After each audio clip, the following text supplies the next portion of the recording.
এরম সাইজের বড় শঙ্খচূড় সাপ। শঙ্কর সাপ তোদের ভেতরে ছিল? তোদের বাড়িতে শঙ্করচূড় সাপ আছে? গুড মর্নিং, সুপ্রভাত। সবাই কেমন আছো? আশা করছি সবাই খুব ভালো আছো, আর আমরাও সবাই ভালো আছি। তো যেহেতু এখন শীতের সকাল, দেখতেই পাচ্ছ আমি এটা উলেনের একটা হাউস কোট পরেই আছি। শীতের সকাল মানে ঘুম থেকে উঠলে না একটা বেশ ঠান্ডা ঠান্ডা ওয়েদার, তো আর ওই সময়টা যদি ঘর থেকে ফাট করে বেরোই না, একটা ঠান্ডা লেগে যাওয়ার ভয়, তো সেই জন্যই একটা আমি হাউস কোট চাপিয়ে নিলাম। তো এরপরে চলে আসলাম। আপনার কোথায় বাড়ি মাসিমা? আমার আমার আমি না রানাপুতিয়ায় থাকি। তুমি আচ্ছা মাসিমা, পাম্পে জল পড়ছে, একটু দাঁড়িয়ে যান। তুমি তো আমার মা। আমি তোমার মা? আপনি রানাপুতিয়ে থাকেন মাসিমা? হ্যাঁ। আপনার দিনকে আমি যাচ্ছিলাম সাপের কবলে। কেন? রান্না করতে গেছি। এরম এরম সাইজের বড় শঙ্খচূড় সাপ। শঙ্কর সাপ তোদের ভেতরে ছিল? তোদের বাড়িতে শঙ্করচূড় সাপ আছে? আর সবুজ। জিজ্ঞেস করো ঠাম্মাকে, জিজ্ঞেস করো কালারটা কি কালার। ঠাম্মা করে জানবে? ও ঠাম্মা, তুমি দেখোনি কোনোদিন শঙ্খচূড়? না, সবুজ আর হলুদ, সাদা, ডোরা ডোরা ডোরা ডোরা। এই এত বড় ফোনা তুলেছে ওরম সাপ। মানে তারপরে বেদেকে খবর দেওয়া হলো। আমাদের বাড়ির পাশের বাড়িতে কাঠ আমি আনতে গেছি। দিনের বেলা রাতের বেলা? দিনের বেলা, দুপুরের দিকে। হ্যাঁ হ্যাঁ হ্যাঁ, সবুজ কালারের। এই এরম ঠিক কালার না, এই কালারের। আর শঙ্খ শঙ্খ মতন গায়ের মধ্যে। ওই মাল ধরতে এসে ওই মাল ধরলো, ওর চারটে ছোট ছোট এরম সাইজের বাচ্চা ধরলো। ঠিক আছে, ওটা অন্য জায়গা ছিল, ভেড়ির দিকে। আর কেউ গোখরো সাপ ধরেছে। কতগুলো সাপ ধরে নিয়ে গেছে, কোনো আইডিয়ার বাইরে। ওটা ওটা তোদের ঘরে ছিল? হ্যাঁ, আমাদের কাঠ। আমি তো এখন শীতকাল বলে উনুনে রান্না করি। তো কাঠটাকে বার করে শাশুড়ি বলছে ওখানে কাঠটা বার করে টেনে শুকো দেবে, পরের দিন আর কি জ্বলবে ভালোভাবে। মানে বৃষ্টি হলে তো জল ফল পড়ে, কদিন বৃষ্টি হয়েছিল। এবারে ওই টেনে আর শুকোতে দিতে গেছি, আর ওর মধ্যে বসে মাল গুটিয়ে আলটা পেঁচিয়েছিল। ফটো তুলেছিস? হ্যাঁ ফটো তুলেছিস? হ্যাঁ, ফটো তুলে এর মধ্যে বক্সের মধ্যে ভরে রেখে দিয়েছিল। ফটোটা দেখা আমাকে, বাবুর ফোনে আছে। চা খেয়ে দেখা আমাকে, আমাকে দে। ওই জিনিস দেখে তাই সবাই বলছে তোমার লাক ভালো, তুমি বেঁচে গেছো।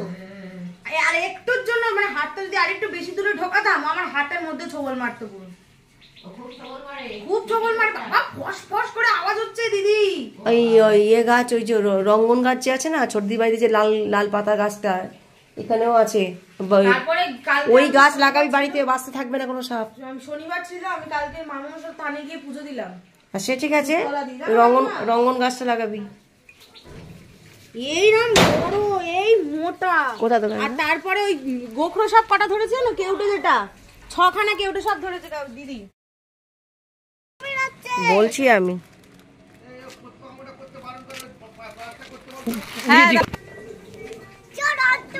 আমি কিছু করিনি তো, তোর এক্সামের জন্য আমিও তো এক্সাম দিচ্ছি। আচ্ছা, এটা কটন চাঁদি টাইপের।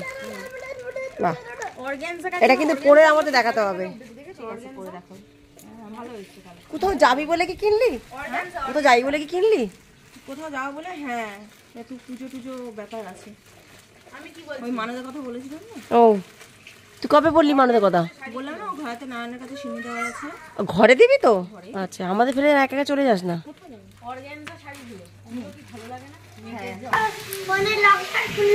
শীতকালে না রান্না করার কোনো টেনশন থাকে না। কেন বলো তো বন্ধুরা? বিভিন্ন রকমের যে সবজি বাজারে ওঠে না, সেইগুলো ঘরে থাকলে না রান্নাবান্নার দিব্যি হয়ে যায়। আর এখন তো দেখতে পাচ্ছি মূলো এমন একটা সবজি হয়ে দাঁড়িয়েছে, ডালে দাও, চচ্চড়ি দাও, যাতেই দাও, মূলো থাকলে পুরো তরকারি জমে ক্ষীর। তো অপূর্ব স্বাদের এই পালং শাকের চচ্চড়িটা হবে আমি বুঝতেই পারছি দেখে। আর এই স্মেলটাও এত সুন্দর বেরোচ্ছে, তোমাদেরকে আমি কী বলবো। আর তার মাঝখানে আমাদের চুটকুটাকে আমি এখন ব্রাশ করাবার জন্য একটুখানি জোর জবরদস্তি করছি। অনেকক্ষণ ধরে ব্রাশটাকে হাতে করে দুষ্টুমি করে বেড়াচ্ছে, ব্রাশটা কিছুতেই করছে না। তো তাই এখন ওকে নিয়ে যাচ্ছি ব্রাশ করতে, আর ও দেখো মহানন্দে নাচতে নাচতে যাচ্ছে। ও আমাকে প্রচণ্ড পরিমাণে ভালোবাসে, আর আমার কাছে আবদার ঝামেলা যাই বলো সব আমার কাছেই ওর হয়। দেখো, দিদা আর নাতনির মেলবন্ধনটা একদমই আলাদা, এটা কারোর সাথে খাপ খাবে না। তাই তো একমত হলে অবশ্যই কমেন্ট করে জানাবে। দেখি আরো কত ছোট ছোট বেবিরা করবে ব্রাশ, তারাও কত অনেকক্ষণ অপেক্ষা হচ্ছে। বন্ধুরা রেগে যাবে এবারে, সুন্দর করে করো। বাহ, দেখো বন্ধুরা দেখো, তো চকচক করছে দাঁতগুলো আমার সোনা বাচ্চাটার। কার আছে বলো তো এরকম দাঁত? কার? এটা চলছে নভেম্বর মাস, তারপরে আসছে ডিসেম্বর মাস। চতুর্দিকে শুধু বিয়ে বাড়ির সানাই আর বিয়ে বাড়ির সাজগোজ, বিয়ে বাড়ির সরঞ্জাম। আমাদের বাপু কেন বিয়ে বাড়ি পড়ে না বলো তো? কী করলাম আমরা অন্যায়টা? একটা দুটো বিয়ে বাড়িতে পড়তেই পারে বলো? তো বন্ধুরা চলো, আমার ফ্রিজে আগের দিনে কিছু বাসি ভাত আছে, সেই ভাতটাকে কিন্তু আমি বার করে নেব। আর আমি এখন যে ফ্রেশ ভাতটা করছি সেটার সাথে মিশিয়ে নেব। তো আন্দাজ মতনই আমি চালটা নিয়েছি যাতে আমার ভাতটা নষ্ট না হয়। আর এখনকার এই মানে আগুন যে বৃদ্ধিমূল্য বাজার, তাতে যেন কোনো কিছুই না ফেলা যায়। তো সেইটাই চেষ্টা করছি। আর একটা কথা তোমার সাথে শেয়ার না করলেই নয়, তোমরা কিন্তু যারা যারা আমার বর্ধমানে কৃষ্ণকালী মায়ের যে ব্লগটা দেখেছো, আমাকে ভালোবাসা দিয়েছো, তোমাদের সাথে না মানে শেয়ার করলে একদমই এটা মিথ্যে হবে। তোমরা জানো না কৃষ্ণকালী মায়ের যে কতখানি কৃপা আর কতখানি ওনার আশীর্বাদ থাকে। তোমরা যদি ঘরে বসে সত্যি জপ করো, তোমরা কিন্তু অবশ্যই এর ফল পাবে। আমি তোমাদেরকে প্রথম একটা কথা বলে দিই, আমার মায়ের পায়ের জন্যই আমি বিশেষ করে গেছিলাম। আমার মায়ের পা কিন্তু এখন একদম সুস্থ হয়ে গেছে। তো আমার মায়ের পায়ের যে অবস্থাটা তোমাদেরকে আমি কোনোদিন ভিডিওতে দেখাইনি। পায়ের তলাটাতে না প্রচণ্ডভাবে ঘাটা হয়েছিল, আর সেই ঘায়ে কিছুদিন না চামড়াটা পূরণ হচ্ছিল না। তো সেটার জন্য মায়ের অনেক ডাক্তার বুদ্ধি করেছি গো, কিন্তু কিছুতেই মায়ের পাটা ভালো হচ্ছিল না।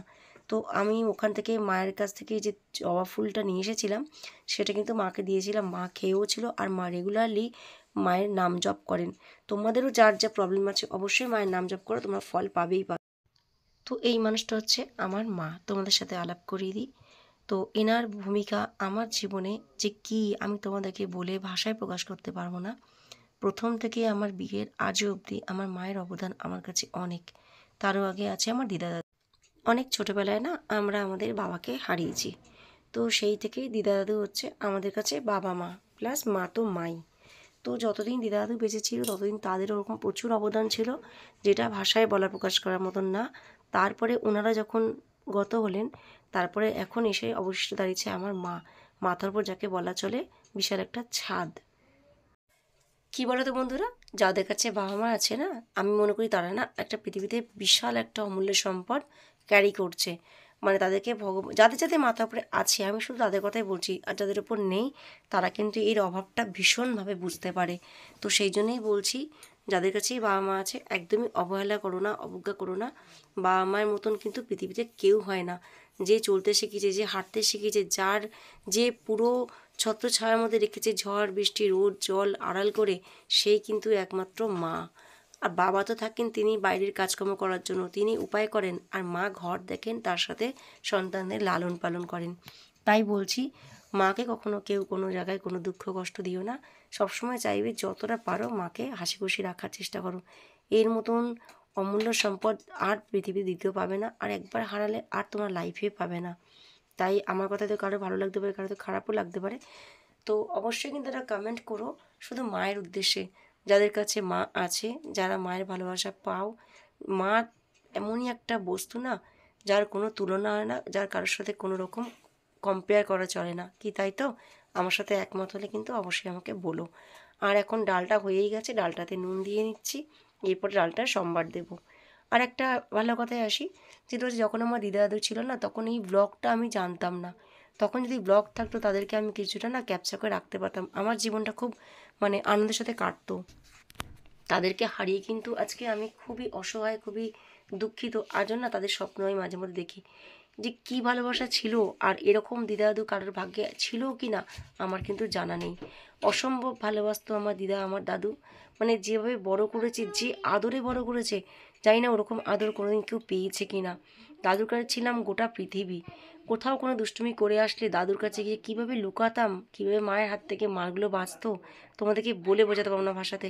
লোকের কাছে কুল চুরি, পেয়ারার চুরি, আম চুরি, ফুল চুরি, ভীষণ চুরি করতাম। মানে খুব ভালোবাসতাম লোকের কাছ থেকে পেড়ে আনতে। তখন বয়স অনেক ছোট, তখন আমি ক্লাস 4-এ পড়ি।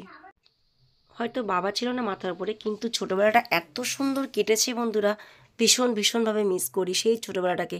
আমরা 2 বোন, আমার বোন আছে, তার বিয়ে হয়েছে সাউথ কোরিয়াতে। তো তাকে তোমাদেরকে ভিডিওতে আমি অনেকবারই দেখিয়েছি, কিন্তু দিদা দাদুর কথা বলছি, যাদেরকে আমার কোনো ভিডিওতেই তোলা নেই। আর খুব দুঃখ লাগে, যদি সত্যি কোনো ভিডিও তুলে রাখতাম তাহলে আজকে আমি ভিডিওগুলো চাইছি তাদের দেখতে পারতাম।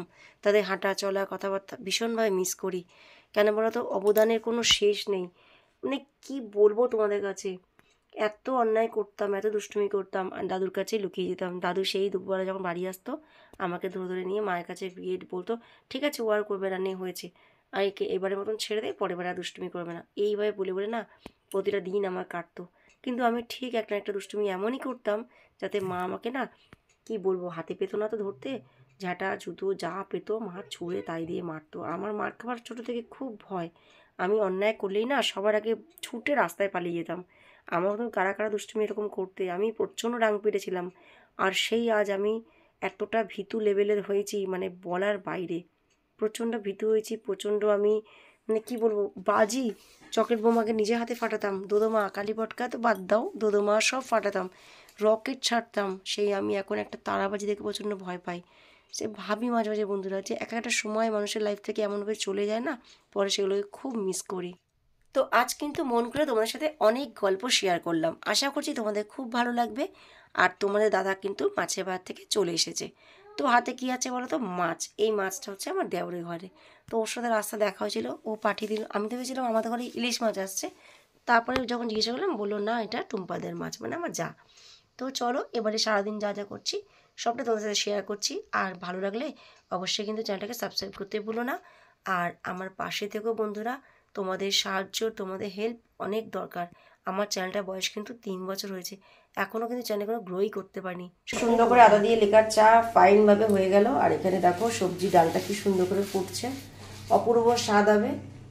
একটু ঘি দিয়ে দেবো না আমার সময় দিচ্ছি, ভীষণ টেস্ট হবে। তো চলো চাটা দিয়ে দিই ওদেরকে। শীতের সকালে একটু চা হলে মনটা ভালো লাগে।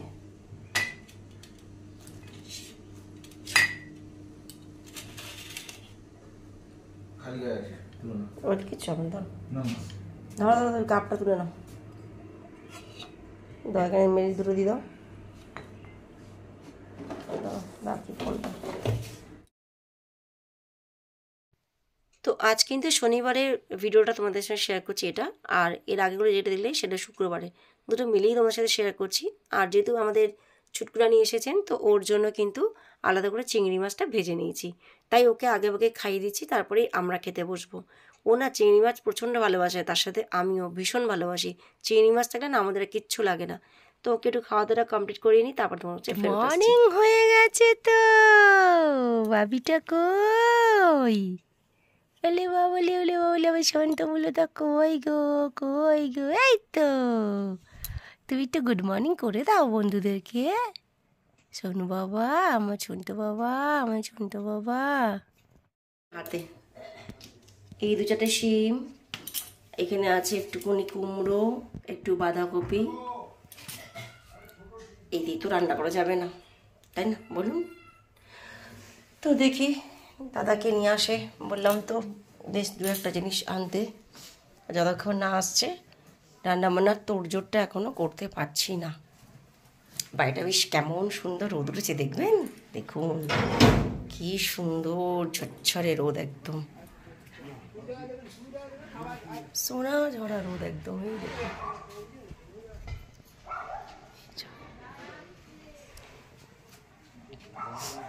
অপূর্ব রোদ উঠেছে, অপূর্ব রোদ। আর তোমার দাদার আসার অপেক্ষা করছি, দেখা যাক। বেশ ভালো লাগছে সকালটা।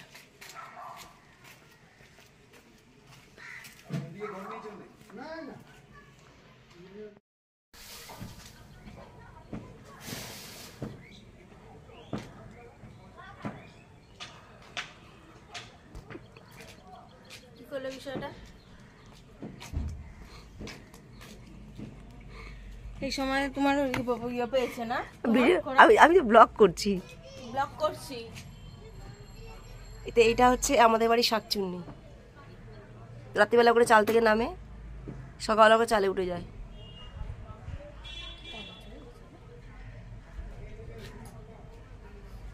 তার ছেলের বিয়ে হয়তো।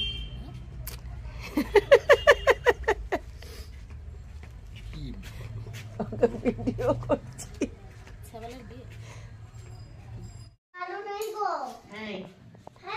তো এই যে বাজার এসেছে, কি বাজার এসেছে এবারে? দেখ ফুলকপি খালি আনছো কারো তুমি, এত ফুলকপি। তা আমি তোমাকে যেগুলো আনছি তুমি সেগুলো এনেছো কি বলো আগে? বাগানের মাথা। ফুলকপি আমার ভাল লাগে না একদম। আর ফুলকপি এনেছি, শিম এনেছি, উচ্ছে এনেছি, ঢ্যাঁড়স এনেছি, ঢ্যাঁড়সটা এই সময় খাবো না আমি। এনেছি।